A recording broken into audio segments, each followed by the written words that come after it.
League of Women Voters of the Hampton, Shelter Island, and the North Fork is pleased to be sponsoring this evening's debates for the candidates running for Southampton Town Supervisor and Southampton Town Council. Let's begin with the Pledge of Allegiance. I pledge allegiance to the flag of the United States of America and to the nation for which it stands, one nation, under God, indivisible, with liberty and justice for all. Thank you.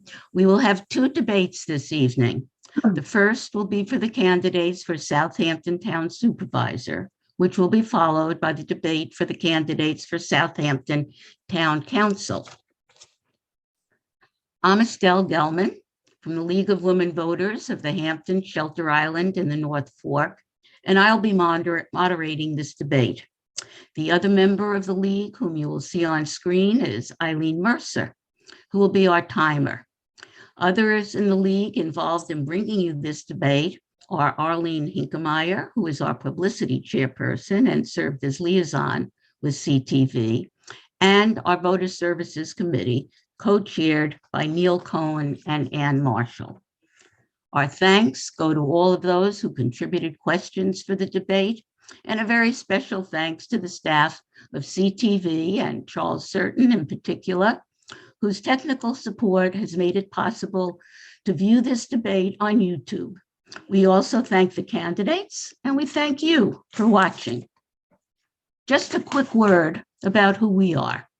The League of Women Voters is a political but nonpartisan national organization. While we never endorse parties or candidates, we are involved in the many issues affecting our community. Foremost among our goals is to educate voters, stimulate voter interest, and encourage voter participation. We are respected for sponsoring fair and impartial candidate debates, such as this one, and for the educational materials we distribute on voting issues. Now, to move on to the ground rules for the debates. Since we don't have a live audience, the questions were all submitted. Actually, we do have a live audience, you're just not in front of us. But anyway, the questions were all submitted in advance by the community and League members and have been vetted to ensure that they are appropriate for these debates. The candidates will speak in alphabetical order, and each candidate will have 2 minutes for an opening statement. Each candidate will then have up to 2 minutes to respond to each question and will have 1 minute for a closing statement. In addition, each supervisor candidate will have the opportunity for one 1-minute rebuttal to each of her opponent's responses. And candidates, by the way, if you would like to take advantage of this opportunity, please raise your hand and keep it raised until you're sure that I can see you. And be sure to keep an eye on the timer. You may finish your sentence, but you must stop when you see the red stop sign. Okay, thank you. We will now begin the debate for the candidates for Southampton Town Supervisor. The two candidates are Cynthia McNamara and Maria Moore. The candidates will speak in alphabetical order, and Cynthia McNamara will give her opening statement first. Cindy. I would like to thank the League of Women Voters for hosting this debate. I'm a lifelong resident of the town of Southampton. I have lived on both sides of the canal, but have called East Quogue home for the last 16 years. It's where my husband and I raised our 2 beautiful daughters, who are both currently away at college. I have always been a community advocate and carried that spirit with me into my time in public office. As Vice President of the East Quogue Board of Education, I oversaw a $24 million budget and negotiated contracts with all of our collective bargaining units. As your town councilwoman, I am liaison to 7 departments, 9 divisions, 2 boards, and 10 committees. I am the commissioner of the Southampton Town Police Department, which is the 2nd largest police department in Suffolk County. I am endorsed by the Southampton Town PBA, the Suffolk County PBA, and the New York State Troopers PBA. I am a commissioner of the Hampton Bays Water District, where I am tasked with overseeing a $34 million capital improvement plan. I am the liaison to 4 hamlets, which account for 25,000 of the town's 69,000 residents, but helping residents all over the township, including villages, whenever they reach out. Current examples of this are the enforcement actions I recently sponsored in Riverside and Flanders, and working with LIPA to negotiate an interest-free buyout option for West Hampton Beach residents currently being charged a 20-year visual benefit assessment fee for burying the electric lines on Main Street. The town has approximately 500 active and an additional 400 part-time and seasonal employees spread throughout the 300 square mile township. I must work within our $120 million budget to make sure departments are properly staffed and community services are provided in the best, most efficient way possible. I know our town, how it functions, and will hit the ground running on day one as supervisor. Thank you. Thank you. Maria? Thank you. Thank you to the League of Women Voters for hosting this debate tonight. I've been an attorney for 35 years and the mayor of West Hampton Beach for in my 10th year right now. And it really has been a privilege to serve my community in that capacity in order to get things done for them. Whether it's something small like making sure a storm drain in front of someone's house is working properly, or seeing that a stop sign is installed at a particularly tricky intersection, to working on major projects like a reconstruction of our Main Street and the installation of sewers. I've had the privilege of working with a great board of trustees who are all similarly dedicated. And so when we did the Main Street project, we paid attention to all the details and made sure we had pedestrian safety features and environmental features and walkability. And we actually got a Smart Growth Award from Vision Long Island for that project. And for the sewer project, it is something that had been spoken about in our village for over 50 years. And we had a study done that would show that it would reduce the nitrogen to our bay by 5,000 pounds a year, a 24% reduction. So we knew we had to get that done, and we got a lot of grant funding in order to offset the costs. I take pride in my work, and going door to door, I've heard from a lot of people about their concerns, and whether it's downtown revitalization or sewers, traffic, energy, storage, or just streamlining processes in town hall. My plan is to bring people together and try to focus on finding solutions and moving things forward. And I will treat each hamlet the way I've treated my own village and work as diligently for the town as I have for West Hampton Beach. Thank you. We will now begin the questions, and Cynthia McNamara will be the first to answer the first question. The order of response will then rotate between the two candidates. Okay, first question. Concerns have been raised that overdevelopment is changing the nature of our community. How do you think that the town should address these concerns? And would you be in favor of a building moratorium? Cindy, you go first. I would not be in favor of a building moratorium. I think it would hurt too many people in our communities that rely on the building trades for their livelihood. As far as overdevelopment goes, we have to really tighten our belts when it comes to zoning. The ZBA issues a lot of variances. I know they've been criticized for the high number of variances they give. So I want to really work at what are the variances that are being issued that have almost become as of right, so that those people can free up their time and not have to go through a long drawn out process. And 2, we can really enforce the zoning that we have in place and not be so free with it, because it would be more fair, would be more equitable. People know when they go in that, this is something that's allowed or it's not allowed. We have clearing restrictions in place in the town. You can go through and see a lot of places where, clear cutting is done of multiple acres. And it's really a shame that we lose all of that natural tree growth and old growth. And I know our sustainability committee was looking at a tree code to have permits for tree cutting. I don't know if I would go to that extreme, but we definitely do need clearing restrictions on properties. I think a lot of people are blown away when they find out that certain lots have no clearing restrictions. So there's a lot of things we can do and a lot of ways we can address this. It's just getting everybody on board. Thank you. Maria?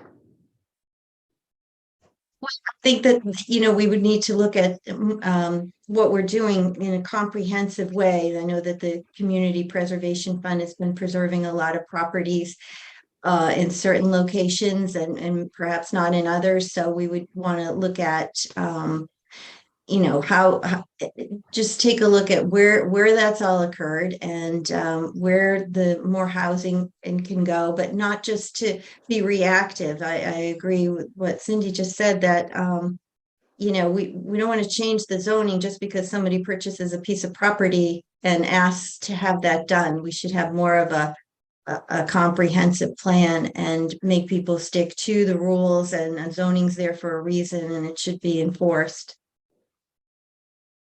Okay, thank you. Okay, Maria, you will be first on the next question. To store wind and solar energy, commercial battery storage is necessary. Although battery storage moratorium is in place, this is an evolving industry. How will you ensure sufficient protections are in place for the safety of the community? Well, I know there was a lot of concern, especially from the people in the hamlet of Hampton Bays, with the battery energy storage unit going in. And there was fear, there was anger, and the board reacted by putting in the moratorium, which is appropriate. And I know that the governor has got a committee looking at it, but I think that the town should also be looking at it on their own and looking at other locations. I don't know, there's in Vermont, I read that there's a plan to have smaller units located instead of one large unit. And so it just requires some more research. And I don't think they should be located in residential properties, because there is the concern about they burn for so long and they're putting chemicals into the air, into the water. So I'm hopeful that the town will be doing its own research and coordinating with the state and having input into what the state does as well. Thank you. Cindy? Battery energy storage is kind of a hot button topic right now. There's a lot of fires recently. People are scared, rightfully so. We have the moratorium in place. We are actually currently looking for experts in the field to have work sessions and really discuss where these could be placed. The problem with finding experts is to find experts that are not also part of the industry and therefore involved in their best interests of having a hand in the zoning of what they're trying to put through. So we are looking for those people. There 100% has to be community input. There has to be a community board of people. I mean, we had a great amount of people that came out with a whole lot of info to our public hearings. I would want those citizens involved in the process so it's open and transparent. They know what we're having discussions about. They can send representatives and be part of the process. But I think what people don't realize is right now, yes, we have a moratorium in place, but the utility companies could actually put these wherever they want on their own property, because it is, a utility use, and the town would be preempted from regulating what they do on their property. So it really something that we need to do soon, because if we're not proactive, we're going to be reactive to this. So it is 6 months. I do think we're going to go beyond that, but we do have a lot of work to do. First and foremost is finding those experts that we can really lean on to give us correct information. Thank you. Maria? Oh, sorry. Cynthia, you'll be the first for the next question. There is concern that the impact of individual development on traffic is not being addressed.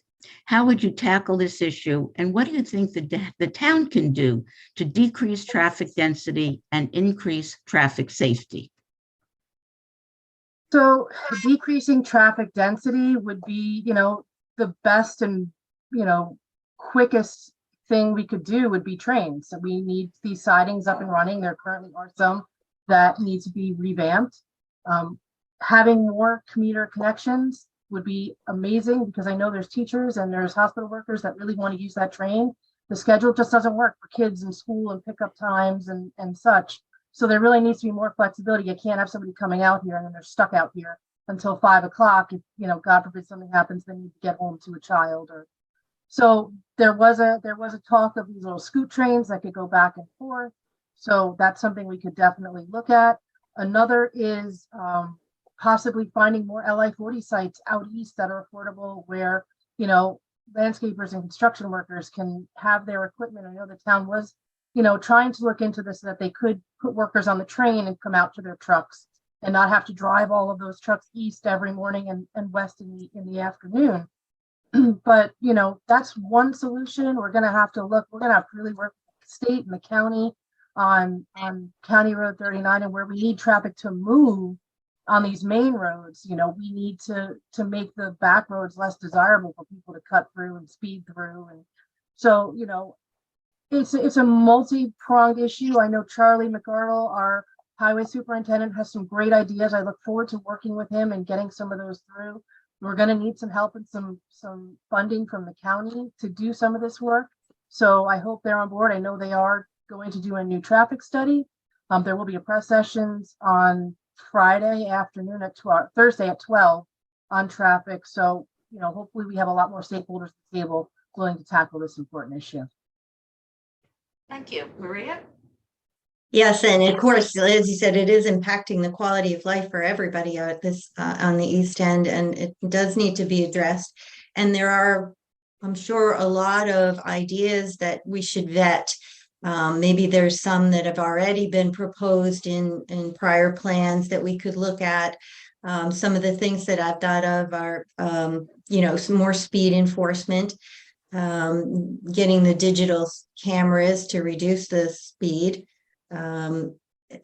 Traffic circles, I know they work. We had a small example of them in the village, but they actually do help to move the traffic along. And, just in order to maintain the character of the community, it would be best if we could just get some of the traffic off the road by using buses and the commuter rail, the South Fork commuter rail. We've written, I know the East End Supervisors and Mayors Organization has written letters, and Assemblyman Fred Thiel, to the Long Island Railroad to help to request that they install tracks and siding to allow, because the problem is out here, there's only one rail. So if you can add an additional track, or so the trains can get off the main track and others can get by, that would help a great deal. But that's just some of the thoughts that we have, and to do a study and to hear from the community, and synchronizing lights. I think there's a lot of things that we can talk about and look into, and it might not solve everything, but it'll certainly alleviate some of the problems. Right, thank you.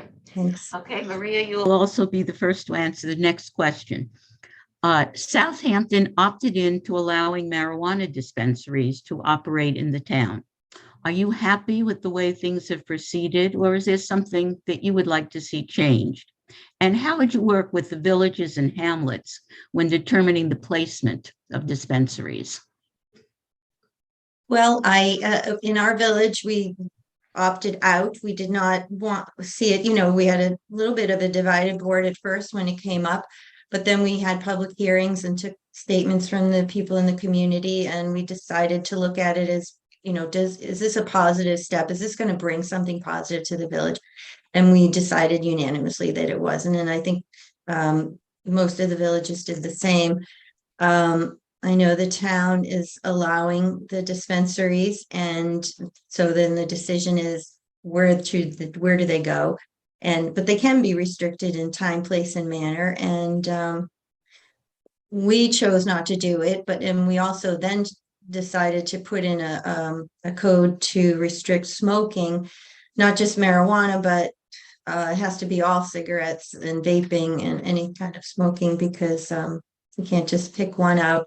So because we didn't want somebody, smoking on a bench on Main Street when there's children there, eating ice cream, or at the beach or in our park. So we restricted it to that way.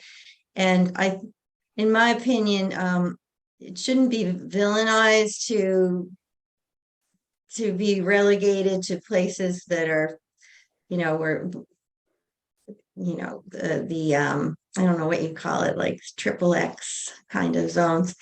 But, maybe I would treat it more like we would liquor stores, so that's my thoughts on that. Okay, thank you. Cynthia? Cindy? So I didn't have the option of opting out because the board had already made that decision when I came on. So what fell to me was the zoning of the dispensaries, and we worked with our deputy town attorney.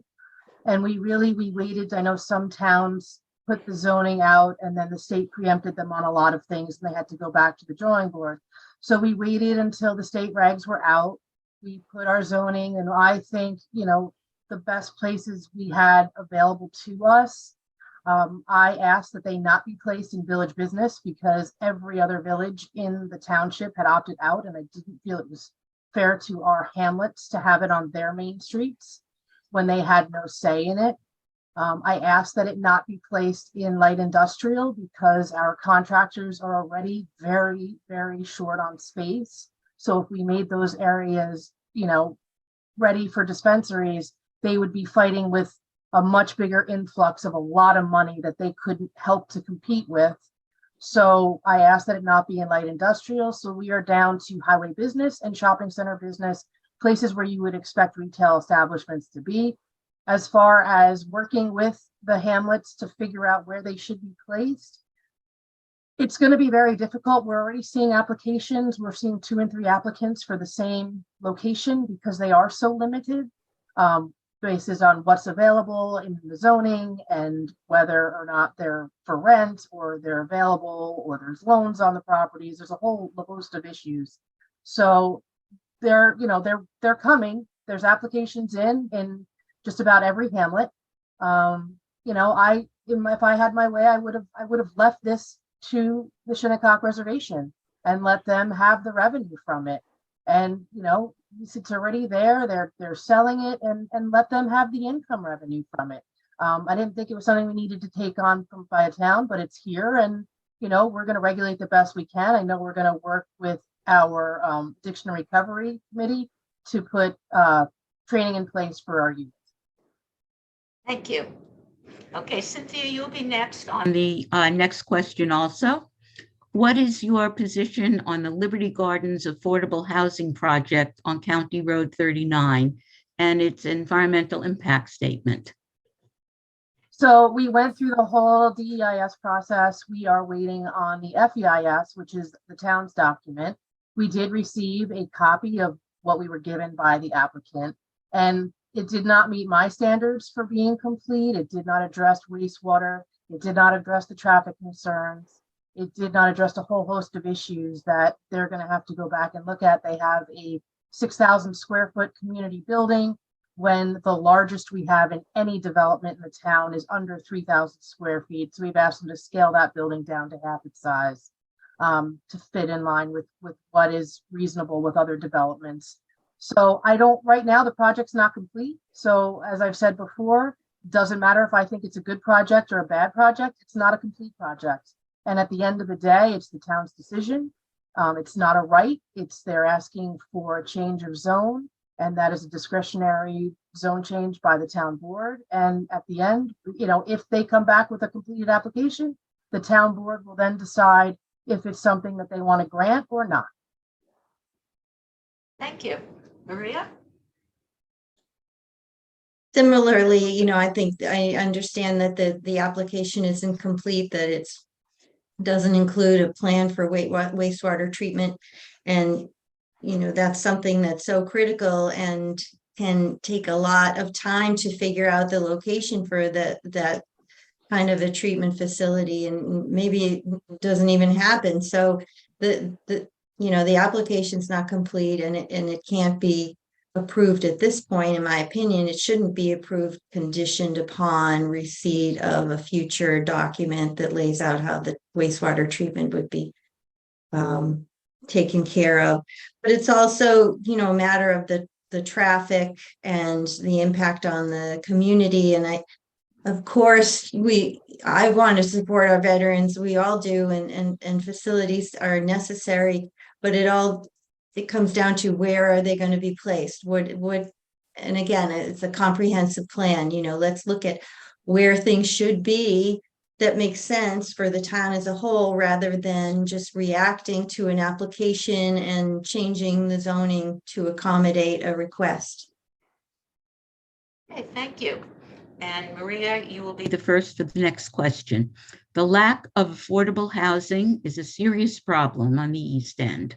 What specific plans would you propose to address this need?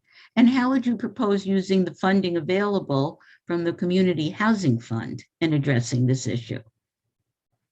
Well, there certainly is a need for housing, and I don't want to repeat myself again, but I think there has to be a comprehensive plan. We need to plan these things so that we're not just reacting. Very grateful that the town was able to pass the Community Housing Fund, and that, I know there's not a lot of money now because it's just in its infancy, but it'll build up quickly. And I would like to see the money used for down payments for first-time home buyers, or even mortgage assistance. I think that there's a lot of properties that could be rehabilitated, and so assistance in that way to work with the existing housing inventory that we have that's not occupied or that's in bad condition. And and really have good plans in place for appropriate places to put the housing. Thank you. Cynthia? Cindy? So we had a very successful partnership with CDCHLI using ADU funding, where you could get $120,000 to help build an accessory dwelling unit.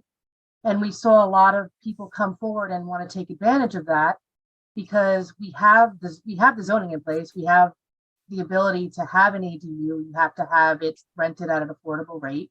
But what we were finding was people weren't building ADUs because the costs of building have gone so high that at the end of the day, if they couldn't make money on what they were building, or even break even on the mortgage they were having to take out to build the unit, it just didn't make sense. So with an influx of money to help offset the cost of building the unit, I think we'll see more people take advantage of that, especially people that want to build a unit for their kids that can't afford to buy a home here, or seniors that are happy to move into a smaller little cottage and give their kids the house.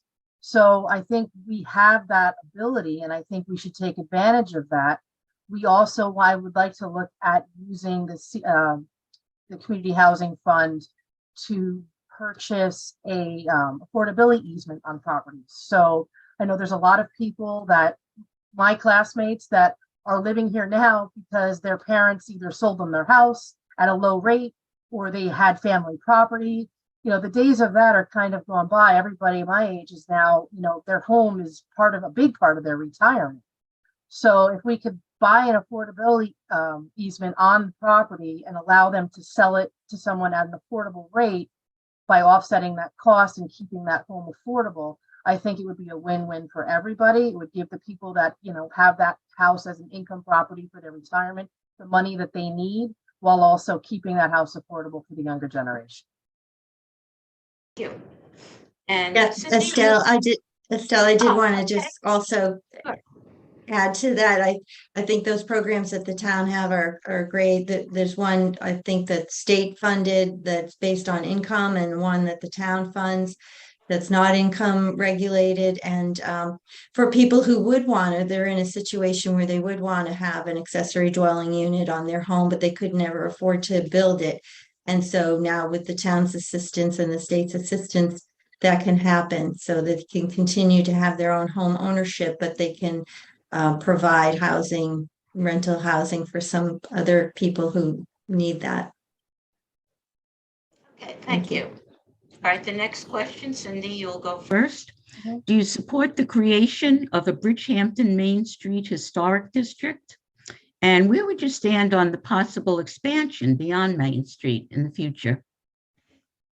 So we are about to have a public hearing on that, and I really want to hear from the residents of Bridgehampton. I want to hear from the property owners involved. We have heard from a few of them that have requested that they not be included. So I do really want it's kind of,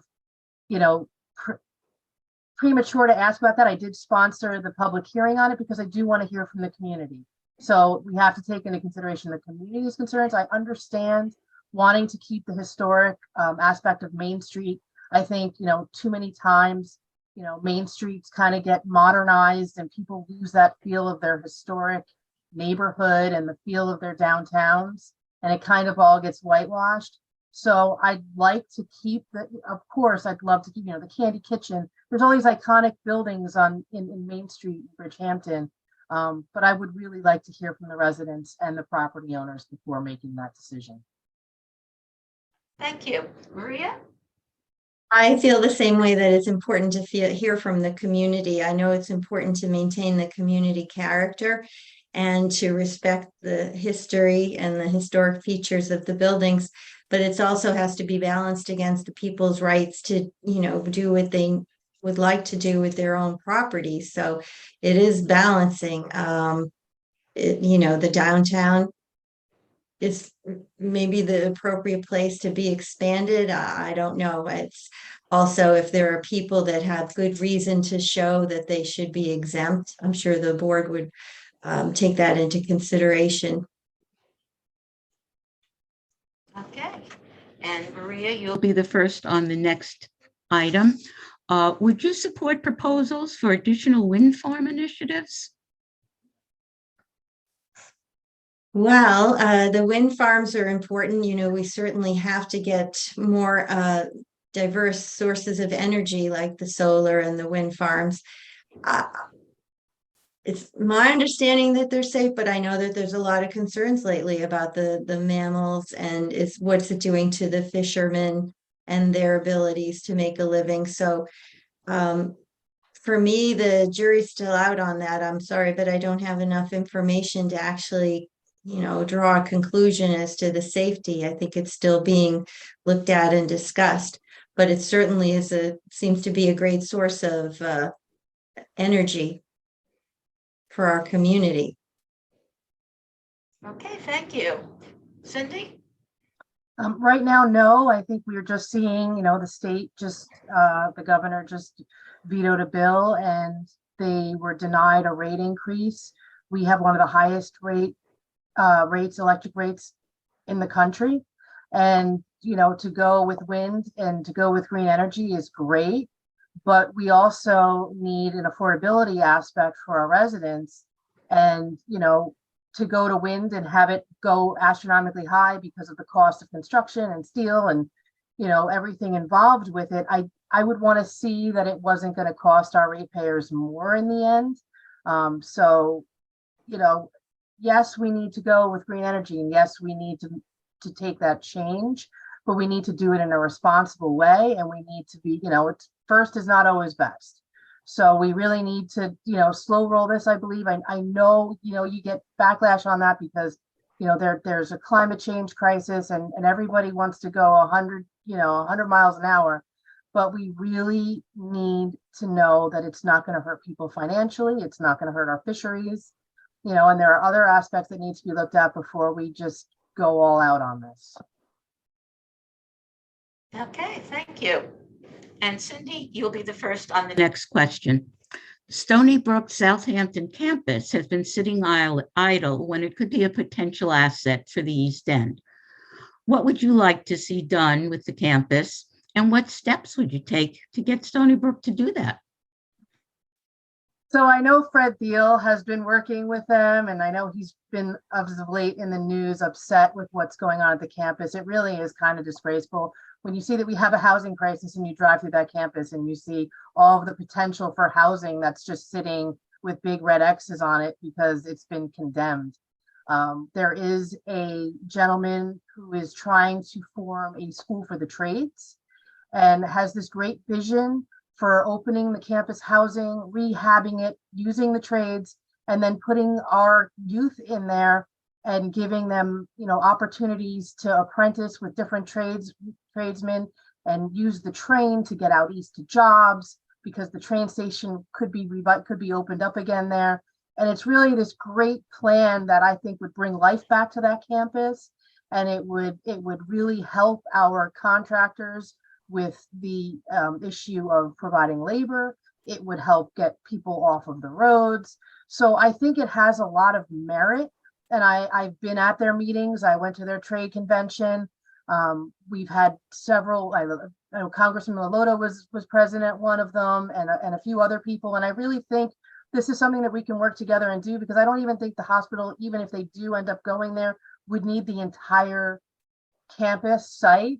So I think we could do both, or at least, get something going now. And the hospital, it remains to be seen if they're going to raise the money to go there or not. And I hate to see that campus, that beautiful campus, sitting idle and just, degrading over time. Okay, Maria? It is a waste of space right now, that is for sure. And, with this housing crisis going on that we have, that if only we could get those units rehabilitated and used. I agree, same thing. There's so much potential there. So we really need to work with the state and encourage them to, allow those to be used for housing. And if the hospital's going in or not, that's a question. Also, I wonder if there would be space for a sewer treatment plant, that Southampton's been trying to locate elsewhere. There's just a lot of potential. And I think that what we need to do is reach out to our state representatives and just coordinate with them and show them that we can be partners, but make them understand the needs out here to try to get things done. Thank you. All right, this will be the last question. And Maria, you will be first to respond. Please discuss any other issues that we have not discussed that you believe are important to the town, or elaborate on previous questions to which there wasn't sufficient time to fully respond. Oh, let's see. There's, a big problem, an issue in the town that I see is the water quality issue. And, we've done our part in West Hampton Beach by installing the sewers. When we first started with the project, there were some naysayers that said, no, what's the point? You're just going to be a drop in the bucket. It's not going to make a difference. And we always thought, you have to start somewhere. Maybe we would set a good example for others. And I know there's communities like Riverside and Hampton Bays that have been, really in need of the help of sewer treatment. And also, so I would be very happy to dig into those projects. And the IA systems, I know that the town always sets a number, several million off the top of the community preservation fund for the IA systems, but it would be great if there was more educational outreach to get people to want to do it. It's a big job to install it in your private property, but there's funding through the town and the county to pay for it. So if people knew that and we could help them work through the process, that would be very advantageous to get it, the more people, the better. And of course, encourage the county legislature to pass the 1/8% tax to give some of that on the sales tax to get that funding available for IA systems and sewers. Thank you. Cindy? So I had stated that I started as a community advocate in my hometown in East Quogue. I fought for connections to water mains when we had contamination in our wells with PFAS. I fought there was a giant golf course development coming into my neighborhood. I actually share a property line with it. And when that came through, yes, we all wanted to see all of that land preserved. And when we found out that preservation was off the table, we then decided, you know what, we need to figure out what is the best thing for our community. And that thing was the PDD, which got denied, and our community lost $13.6 million in real community benefits. I know they were real community benefits because I fought for some of them while I was on the school board. They would have benefited the school directly. There were scholarships for our children. There was 33 acres at the head of Weesuck Creek that would have been preserved. There was a number of things that our community, parking downtown, things that we truly needed that we lost because of a town government that didn't listen to us. So I ran for public office. and I ran because I wanted to hear people. I've been very active in my community and other communities. Like I said, I have 4 CACs, 25,000 residents, but I don't just stop at those hamlets. I listen to everybody and I try to take what they say to heart. And we've had a supervisor that for 8 years has legislated from the safety of a village. And when I say that, I mean when he puts zoning and other things in place that go in your backyard, marijuana dispensaries, he lives in a village. They can't be put in his village, but they can be put in your hamlet. And so that's why I ran. I ran to listen to the people. And I think I've done that in my time in office, and I will continue to do that as supervisor. Thank you. Okay, the candidates will now give their closing statements in reverse alphabetical order, and Maria Moore will go first. Maria?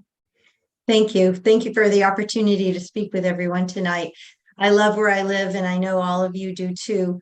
It's been a privilege to be the mayor of Westhampton Beach for the last 9 years and to work collaboratively with my board and to find solutions to get things done that are helpful to the community as a whole. And I would love to show that same dedication and respectful leadership in the town of Southampton. Experience matters, and I have the skills and the knowledge that I've developed over the last 9 years to find solutions and to work together to create a comprehensive plan that brings a fair balance to the entire town when it comes to issues of traffic and housing and energy storage and water quality. And I'd be honored to be the supervisor for the town, and I'd like to, just fix what's broken, but, protect what's great and just prepare for the future. Thank you. Cindy? One of the most rewarding opportunities I had while in office was participating in a forum hosted by the League of Women Voters for young women interested in government titled Running and Winning. I really hope you offer that one again soon. It was inspiring to listen to the stories of other women elected to public office on the East End and engage with high school students, encouraging them to stay involved, especially in local government. I recently tried to convince a friend to run for town trustee. She would have been amazing, but she declined. She declined because she was afraid of this election is the first time I have been subject to negative campaigning. The mailers filling your mailbox at the cost of $10,000 each contain twisted facts and outright lies. Negative campaigning hurts us all because it discourages good people from seeking public office. I will defend my record, but I will not engage in negative campaigning. If you have a question about my record, please don't hesitate to reach out. I'm happy to speak to anyone. Thank you, and thank you for hosting this debate. Thank you. Estelle, may I have just 30 seconds to just respond to that, please? We don't have rebuttals to closing statements. I'm sorry. Okay. But thank you both for your participation and for your thoughtful and informative responses. We're going to take a short break now before we begin the debate for the candidates for town council. Thank you. Thank you.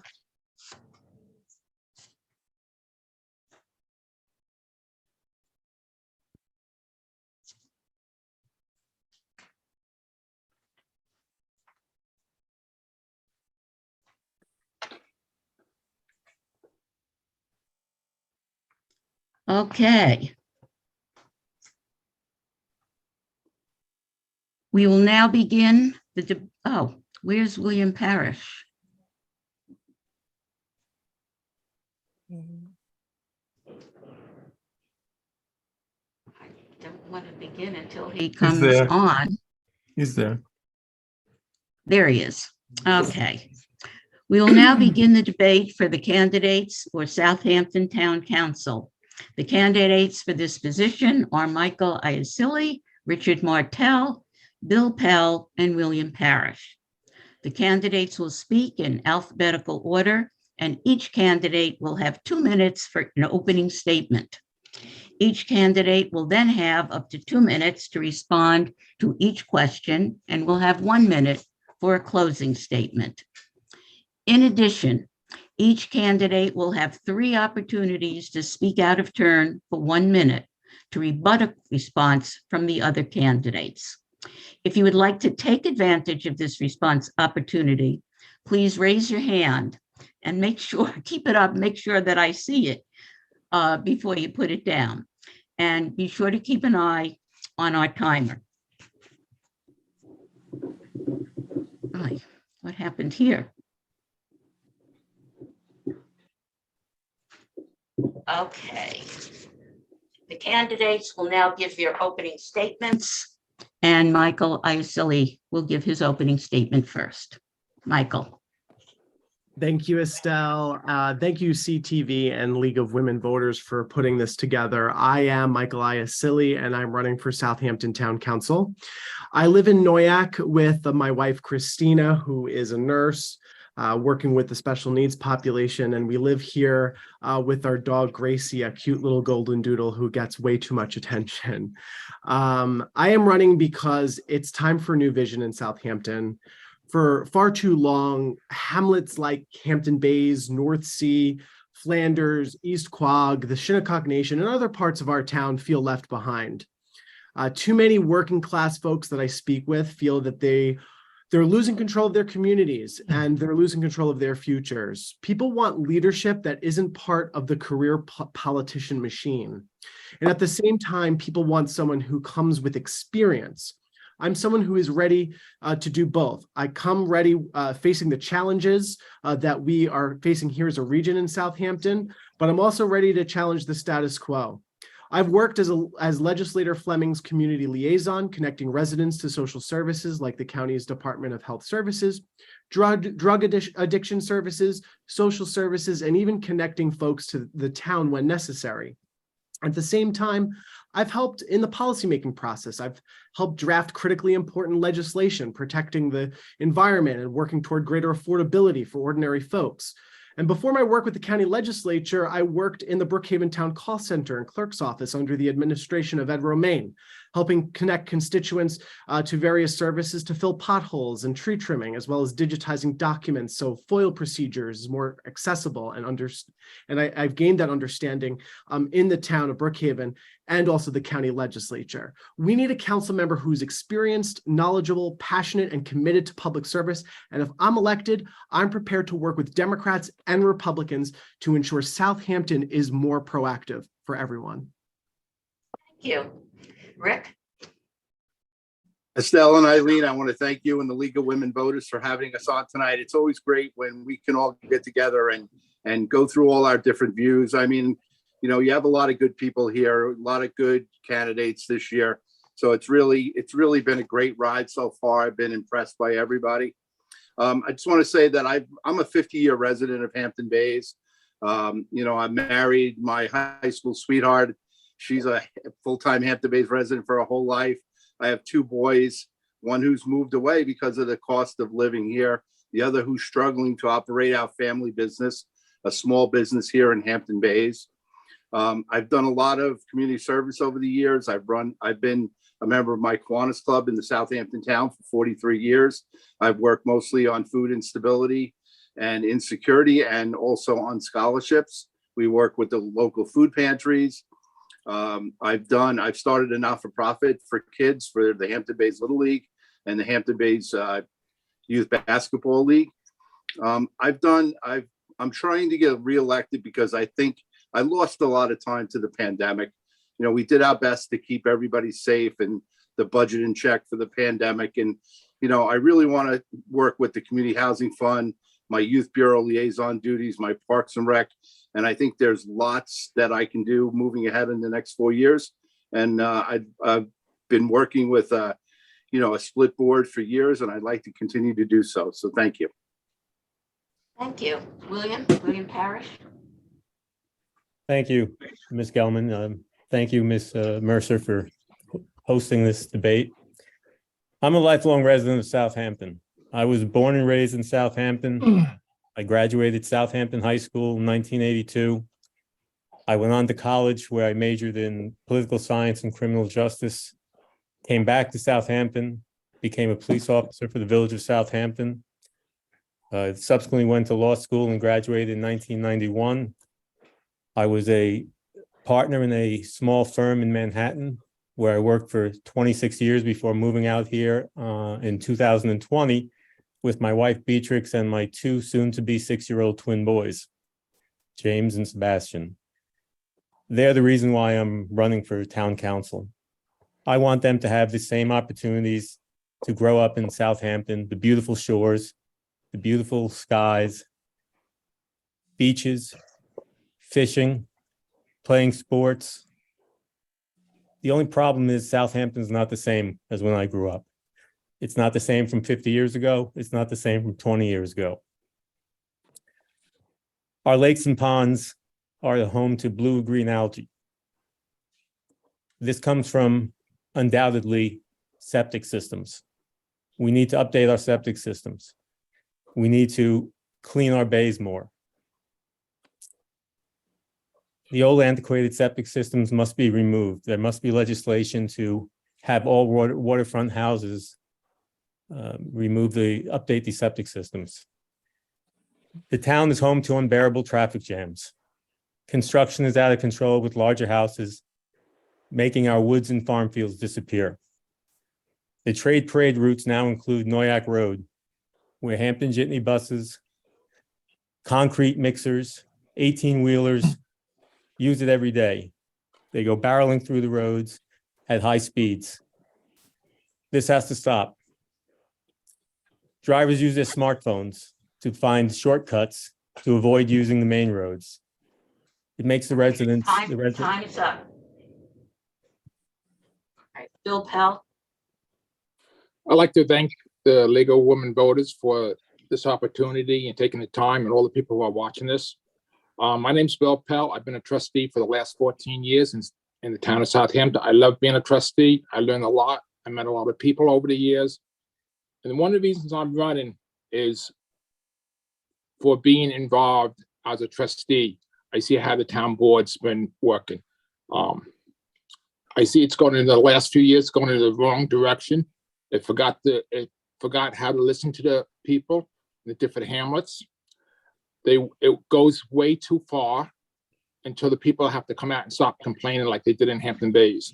That should have stopped a long time ago. There's 5 people on the board. One of them could have got up and said, hey, wait a minute, let's relook at this. The zoning has to be changed.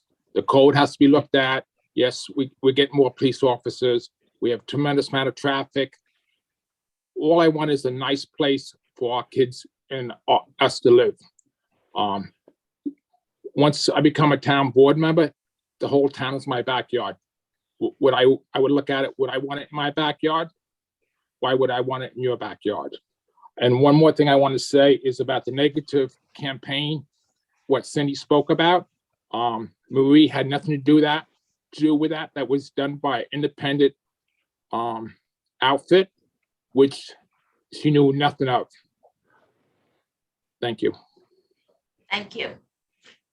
We will now begin the questioning, and Michael Iacilli will answer the first question. And remember, if you want to rebut a question or a response, just raise your hand and make sure I see it. All right, the first question. The lack of affordable housing is a serious problem on the East End. What specific plans would you propose to address this need? And how would you propose using the funding available from the Community Housing Fund in addressing this issue? Great first question. We are facing an affordable housing crisis here. Many young people are leaving. Working people have to live west of Southampton in order to work here. And that's just not sustainable. We need to find solutions, but solutions that don't necessarily add to the density and that could negatively impact our environment, because we do have significant sort of not in my backyard attitude when it comes to development here, and rightfully so in some circumstances, because people are seeing clearings of acres upon acres of wonderful woodlands that makes Southampton such a beautiful place. It's why we all live here. It's why we've chosen to live here. And so I would work to actually fast track the 72H program, where tax defaulted properties typically get sort of encompassed by the county and are put off to auction at market value. I'd like to make sure that we, as a town and other towns, we work with the county to ensure that we get those lists ahead of time. And that's really utilizing existing infrastructure, existing buildings. And I'd also be interested in giving code enforcement a bit more teeth, when it comes to dwellings that we have, vacant dwellings in various parts of our community, buildings with empty storefronts, or landlords that don't want to do anything to their buildings to make them nicer and put some productive use to them. So I'd like to do that. That's number one. And I'd like to utilize the community housing fund to help with down payment assistance and mortgage proposals. Mortgage assistance is something that Rick Martell has mentioned numerously. I would support that. But we do need to actually first deal with the infrastructure that exists now, and make sure that we could actually get them before they go off to auction, and work with folks like Habitat for Humanity and our housing authority to make sure we can get those to be built for families in need. Thank you. Rick? So I mentioned in my opening that I do have two boys. One's 29, one's 35. The 35-year-old is not coming back to Southampton town. It's just way too expensive, even though he has a great job. It's a large portion of his income would be spent on housing. To get started from scratch is very difficult here. So by working with the Community Housing Fund, it's a multi-pronged approach. We can start with the down payment assistance that Michael had mentioned, that we've been talking about numerous times. Derelict properties throughout our community that bring down property values could be repurposed. We could certainly invest in buying up the properties, tearing them down, and allowing young families to start by building a new house on those properties. The Community Housing Fund could do affordable developments. They don't have to be 100 units. They could be 12 units spread out throughout the town. We certainly need them on the east side of the canal. We can piggyback on some of the building that we do as a town. If we put in a new nutrition center or a new community center, maybe we can add 6-8 units with that property, since it's our property already, and build it out so we have apartments. It's a crisis. We really need to find a way to keep our young people here, and it's something I would really love to be able to work on. Thank you. William? Thank you. Affordable housing is one of the biggest problems we face right now. Our young people can't find a place to live. Our seniors and those people that are on fixed income can't find a place to live. They're being forced to move out. We have to take an affirmative step. There are properties that the town can buy through the community preservation funds. There are refurbished houses available for refurbishment, the zombie houses. The Coast Guard barracks is in West Hampton. That's up for sale. That should be researched. I think the town has to take affirmative steps and be the first one.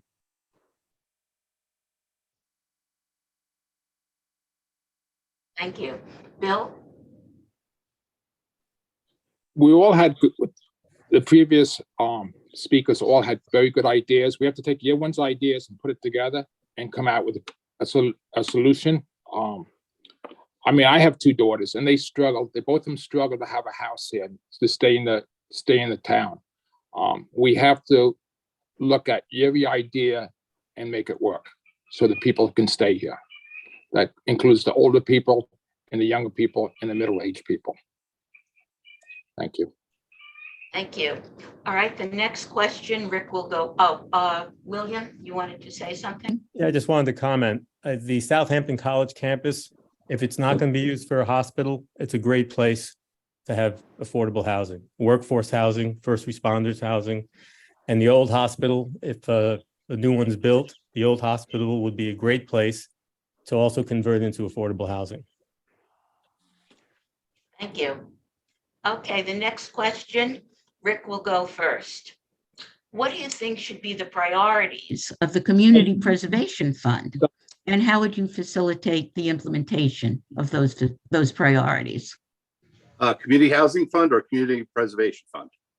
Community Preservation Fund now. Okay, so the Community Preservation Fund has been more of a success than anyone ever dreamed of. We've taken so much property and preserved it, the Pine Barrens, waterfront properties.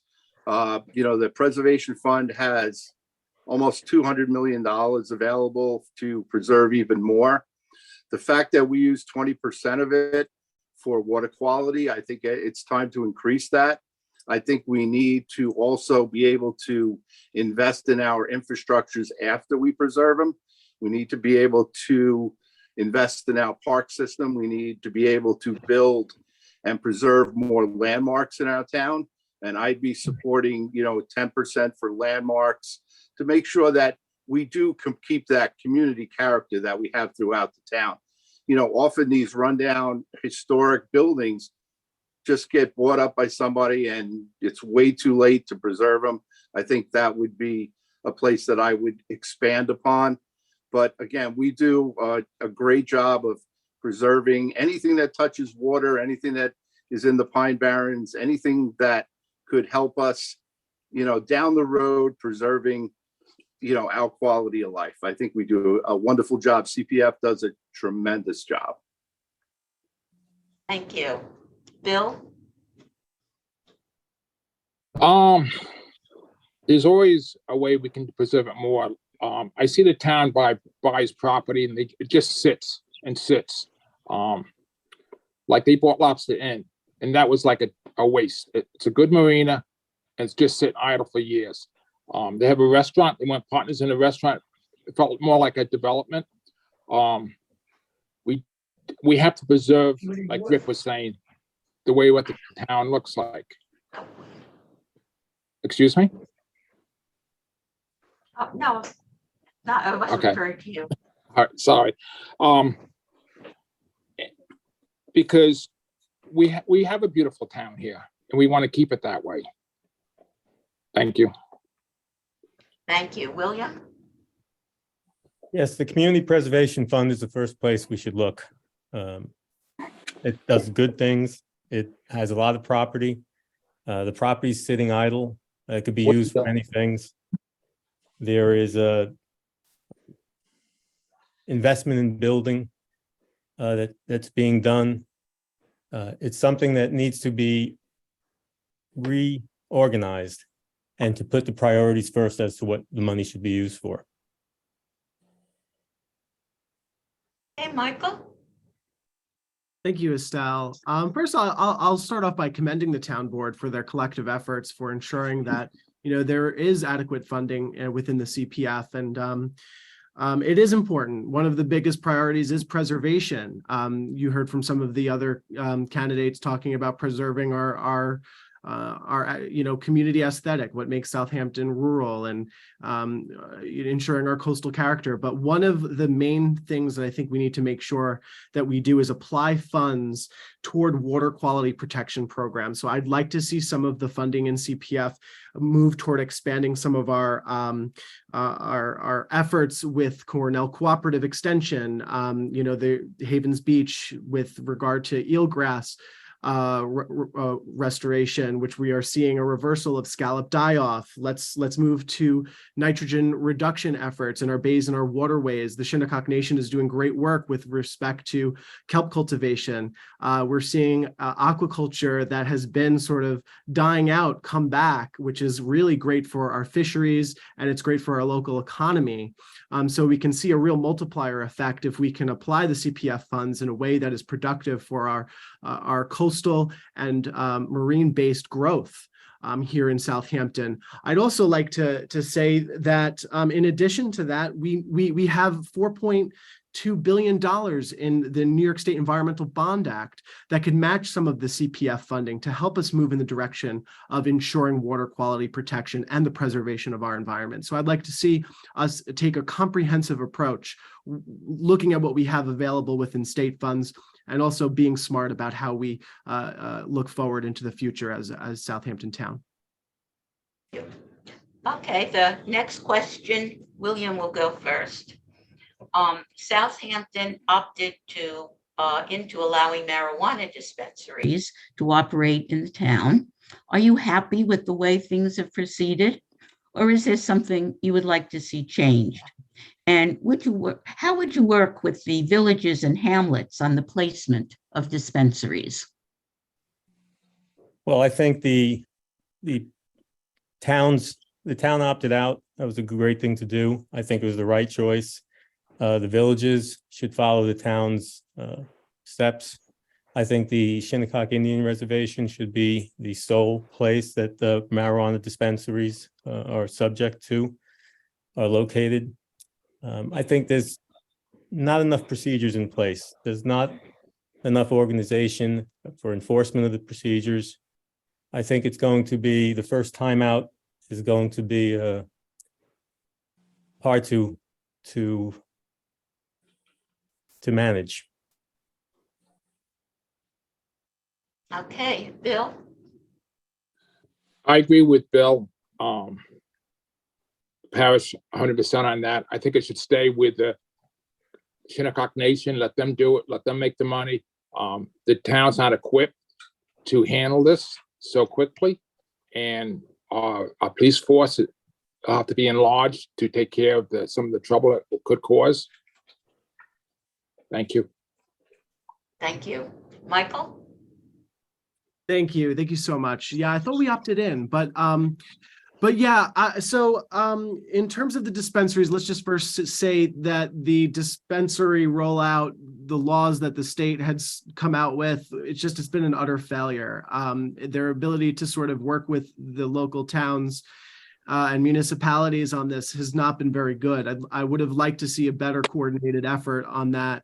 And, you know, I think what we need to do is we need to work with Assemblyman Thiel and Senator Palumbo to see what the licensing process looks like for companies, businesses that want to open dispensaries. I agree with my colleagues. Let's give all the revenue to the Shinnecock Nation. They deserve it. There's been long stemming historical injustice, development that encroached on their land. They deserve to have the revenue that is of course driven by that business, and they're of course leading in the forefront of that. But I do think as a town, just like we added the sustainability element to our comprehensive plan, let's maybe add another element or an addendum to our comprehensive plan, which, by the way, the comprehensive plan hasn't been done since 1997. But we should definitely be putting an addendum together that's looking at the placement of these facilities. I think it's really critical that we look at the proximity to residential areas, schools. That's important to consider. I see what's happening in Bridgehampton, the possibility of a dispensary opening there. I know that there are concerns. I am concerned about its proximity to a residential community. So we do need to take all of those things into account when putting together a plan for the future. Thank you. Rick?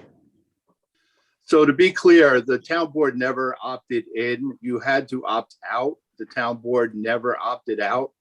The majority of the board members did not want to opt out. I did want to opt out, and I tried to get support for that, but I did not get enough support to even put a resolution forward. So we're in. So what happens now? The fact that we are forced now to put zoning into our non-hamlet, non-village areas really troubled me. I'm going to use Hampton Bays as an example. It's not allowed in village business. Well, the village limits in Hampton Bays run from Springville Road to just past Squiretown Road. So if you know that, or Ponquag Avenue, if you know that area, it's one long block. It doesn't represent the whole, what I call the downtown. So 500 feet from Starbucks, possibly next door to a Carvel, the zoning is in place for a dispensary to be within walking distance to Starbucks, King Cullen, Carvel. I think that's terrible. I voted against the zoning for it. I don't think it should be in our expanded downtown areas. The villages did the right thing by opting out of it. And it still troubles me to this day that we're getting applications all over the town for dispensaries. And right behind that will be consumption lounges. Just like a bar, consumption lounges can go pretty much anywhere. So it troubles me a lot. Thank you. Michael? Yeah, I also just want to say in my experience at the Suffolk County Legislature, one thing that we do need to also be mindful of if we're elected is also the packaging of edibles to children. I know Legislator Fleming worked with Legislator Carahan in the Suffolk County Legislature to pass a bill to sort of make sure that the packaging doesn't advertise toward children. I think that we need to be mindful of that. I know that the state did work on a resolution to ensure that particular regulation.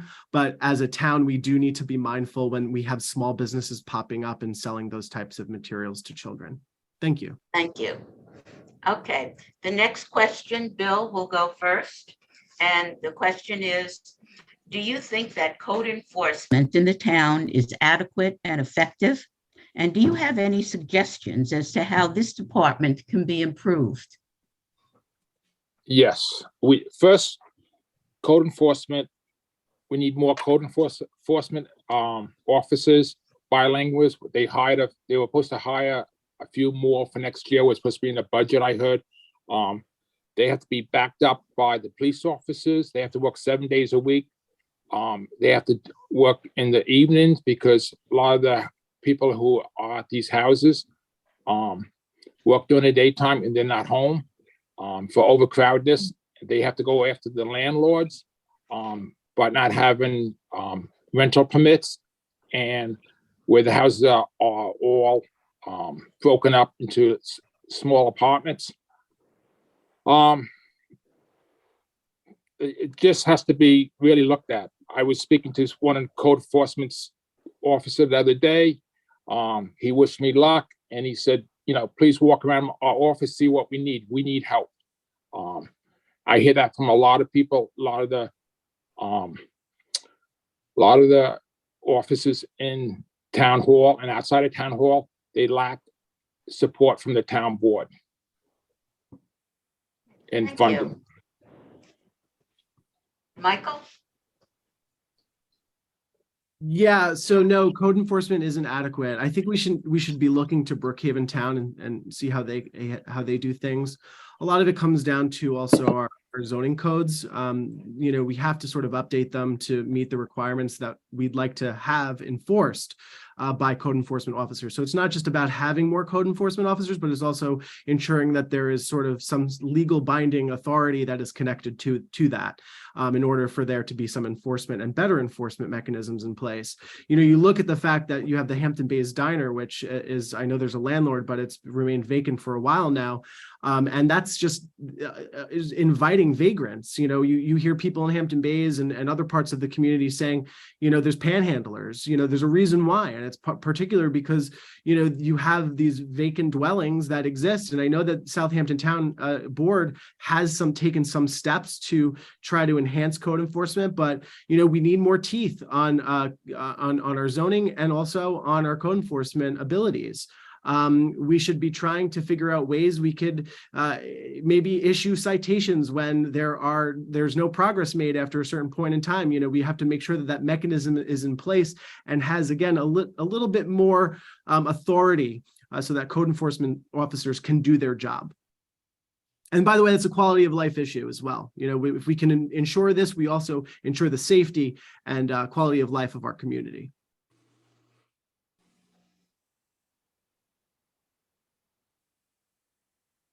That's it.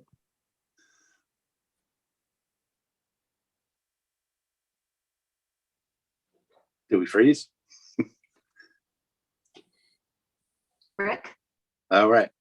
So Ryan Murphy, our head of safety, will tell you the same thing that I'm about to tell you. We've had quite a turnover in code enforcement. It's hard to find people to fill those positions from time to time. We have hired 3 new code enforcement officers. They all are bilingual, which is a big help when you show up to, a property and you do find an owner or you do find someone who doesn't understand the rules and needs to be walked through the process. We do need evening and weekend enforcement. Absolutely. We need to have a collaborative effort with the police department where a car is assigned to a code officer so they can see what the neighbors see. A lot of times the neighbors say, I looked over my fence and I saw this. Well, unless you let us onto your property, we can't look over that fence. So there has to be a little bit more of a cooperative effort with the residents who are making these reports. We do have an SOS system that you can make complaints online anonymously. And they have caught up on almost all of those complaints. So it's running well. We're just not seeing a lot of the items on the agenda that the neighbors and the homeowners are seeing. So we're working on getting, like I said, the police to go with them and more of a camaraderie with the residents. Thank you.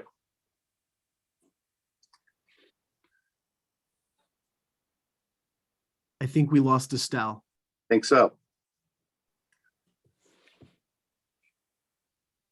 I'll see if I can get her back.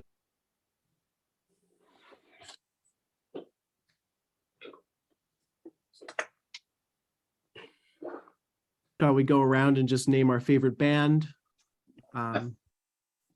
Certain moves. I don't have the list of questions, otherwise I'd ask you all. My puppy wants to go outside. I think I'm the only one who needs to go to finish up on the code enforcement. If I should start now or should I wait for Estelle? Yeah, go ahead, Bill. I agree with Rick with what he said on code enforcement. We need more code enforcement officers. We need education. We need the community participation. People that rent houses in the summertime without permits can result in harm, can result in brutal consequences. We saw a house in Noyak without a rental permit catch fire 2 years ago, and 2 young girls were killed. We need the community to participate and to fill us in on their observations. We need the enforcement officers to go, not just during the day, like Bill said, but they should go at staggered times. Go in the morning one time, go in the evening one time, go in the early morning another time, because these people are educated. They know how to avoid being caught. There's too much, it's rampant, the violations that exist.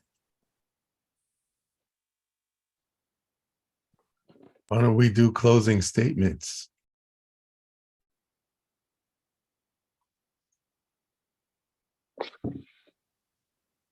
Is that acceptable? Well, I know that Estelle had a question that if something wasn't covered, that you'd prefer to speak out about it, that wasn't covered in the questions. I don't know if you all want to address that for 2 minutes each. Or should we wait? Where is No, I think we should go. and just, I guess, choose Reverse subject. alphabetical order. where is Charles Certain though? Is he on? I'm right here. So what happened? I don't know. She's not there. I know she talked about having her optimum at her house last week, so maybe Well, why don't we just, go on with that question? that if there's anything that we haven't covered in the questions that were proposed to you, you have 2 minutes to choose a topic that you feel the viewers would be responsive to you because of what you're saying. Let's start with Michael. Thank you. So sure. One of the things that I observe going door to door is that there are a lot of folks that I talk to who believe the town has grown out of touch. I mentioned at the top of the event tonight that a lot of people feel like they're losing control of their communities. And part of that has to do with the lack of responsiveness to that community. You heard a lot of people say, "Oh, the town is, going downhill," or "We need to do this, we need to do that," but there's no actual solutions being proposed. I'm the only candidate right now for town council that's actually looking into the feasibility of establishing council districts in the town of Southampton. We have 4 council members that are at large that aren't actually held accountable by any particular group of hamlets. And that's actually problematic. In the town of Brookhaven, if you have 6 council districts, and each council district makes up a number of hamlets. And when you have an issue, whether it's regarding flooding, tree trimming, or an issue of zoning, that you bring that inquiry to your town council member. right now, you're expected to actually read through a list of assignments that are given to each council member that is incumbent upon you to decipher who to call when that issue arises. And a lot of people don't know what to do. I'd like to see how we can make government work more efficiently and streamline services for residents. And when you have a question, you know exactly who to call. So I think councilmatic districts is a great way to enhance hamlet representation and ensure that we have greater equity throughout the town. One person, one vote. If you like what your council member's doing, vote them back in. If you don't like what they're doing, then you don't vote them back in. So I think councilmatic districts is a great alternative to what we have right now. Rick Martel? So Michael, all voting aside for voting for your member of your council district, I'm liaison to a number of different districts. I go from Riverside, Northampton, Hampton Bays, which is on the west side of the canal. And then I do have Watermill and Sagaponic, part of Bridgehampton. So what that does, actually, it doesn't put me in a vacuum. I go to all the CAC meetings. They all know who I am. They know who to call. Yes, they can find us on the website, but the people know because we show up for the events. We show up for their meetings.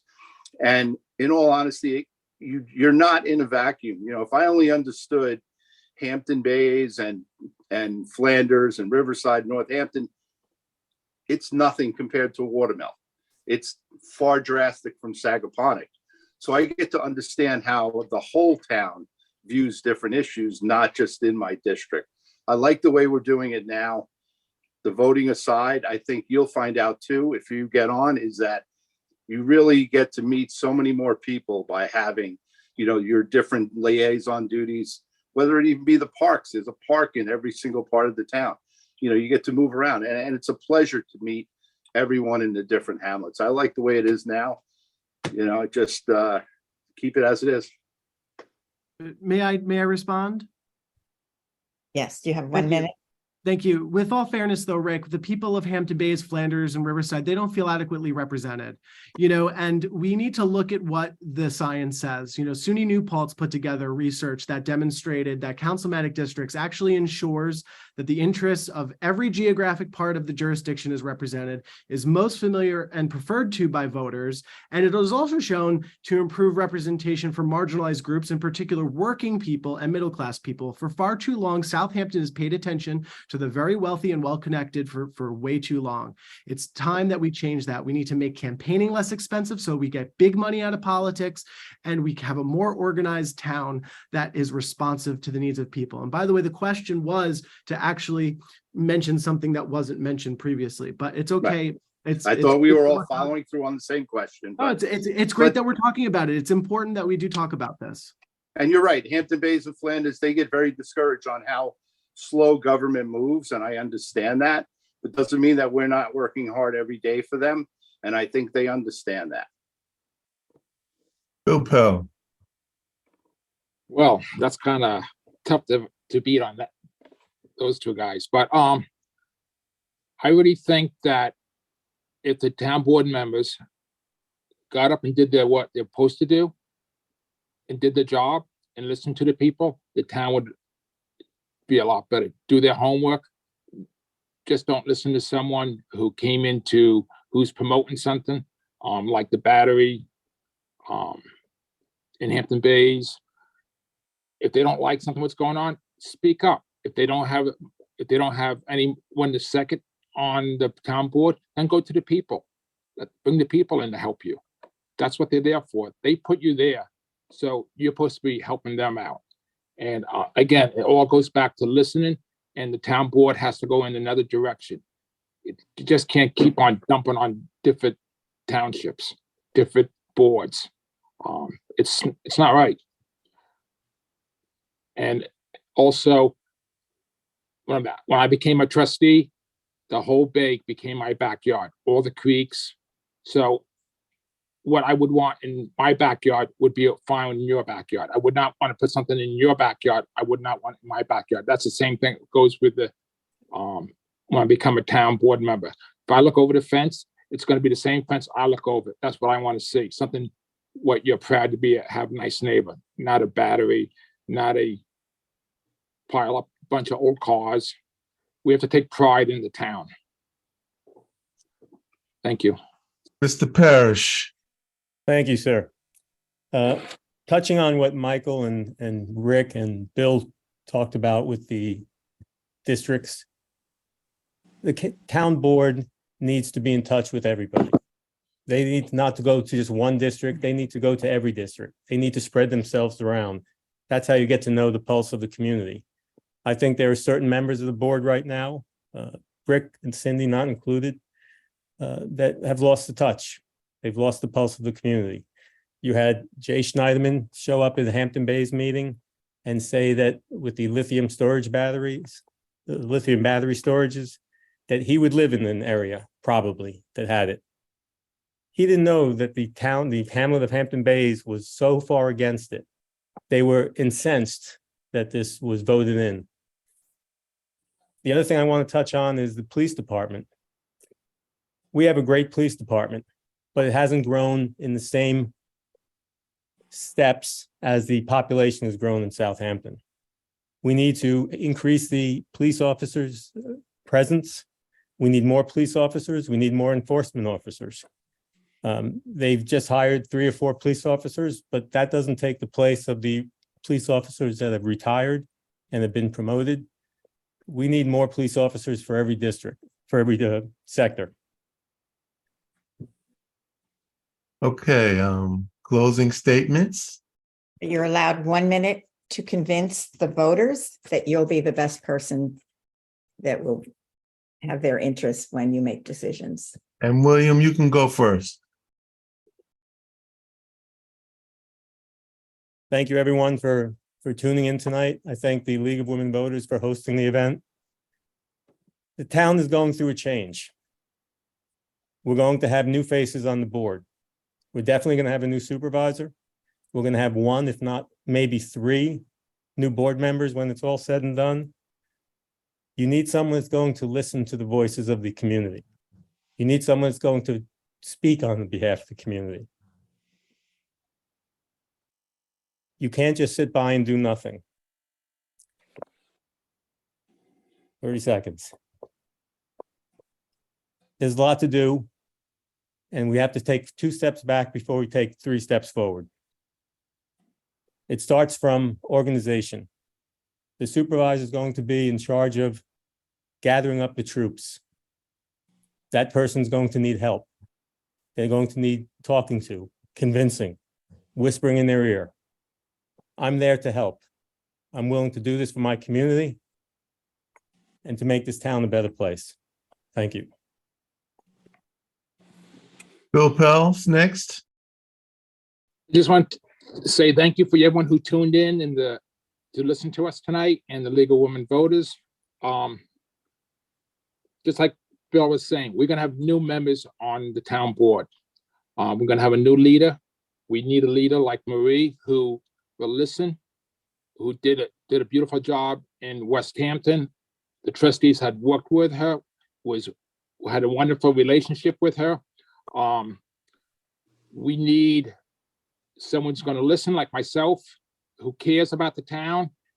There's other good members who are running are the same, but it's all up to the people who vote. Take your choice, take your time, and pick the right person who you think is going to listen and do the job for you to protect your community and your backyard. Thank you again, and thanks for tuning in tonight. Mr. Martell. So thank you, Charles. Thank you to the League of Women Voters again for having us here tonight. Thank you for the other candidates also. You know, we have these conversations off camera too, and it really is a pleasure that we can get the ideas together. And whoever makes it to the board, I'm sure that we will work together and do the best we can for the town of Southampton. There are some things that are still going on that the town board has been working on for quite a while. Our new renewable energy resources that we're trying to put in, the CCA, the community choice aggregation, the fact that we still haven't gotten East Hampton to change routes for helicopter noise. I'm putting legislation forward for the park setting for the Bel Air Cove Motel, which took months and months of convincing the board members that we could finally make a passive park that the people of Hampton Bays wanted. You know, we're working on panhandling legislation to make it safer to drive down Route 24 instead of swerving out of traffic to avoid a panhandler. And God forbid we happen to hit him because he's running across the road. There are so many issues that we're still working on. I'd appreciate your vote on November 7th. And Michael, Thank you, Charles, and thank you to the league for putting this all together. Without you, we wouldn't have our democracy. So thank you so much. You heard a lot about we need better organization from my colleagues here. You heard about we need better representation, we need better protections for the environment, but very little substance about structural solutions to how we actually get there, right? We actually have an option. We have the opportunity to elect a new vision for Southampton that will put forth a plan that will involve the community, a bottom-up approach, like the traffic mitigation task force that I'm proposing to put together so that we could hear from the community, the CACs, the civic organizations, our law enforcement partners, so we could identify problem corridors and fix this traffic crisis. I'm talking about councilmatic districts to enhance representation, better protections for our environment, ensuring our bays and waterways are clean for people. I'm proud to be the only council member candidate endorsed by the Sierra Club, the Long Island Federation of Labor, SEIU 1199, Suffolk County's AME, among many other organizations and individuals such as Assemblyman Fred Thiel. I'm asking you, the people of Southampton, for your vote on November 7th so we can create a better Southampton for all. Thank you. great job. Thank you On all very behalf much. of the League of Women Voters of the Hamptons, Shelter Island, and the North Fork, I'd like to say thank you for all the candidates tonight. I wish you all good luck and make sure you vote. Nothing happens if you don't vote. Good night.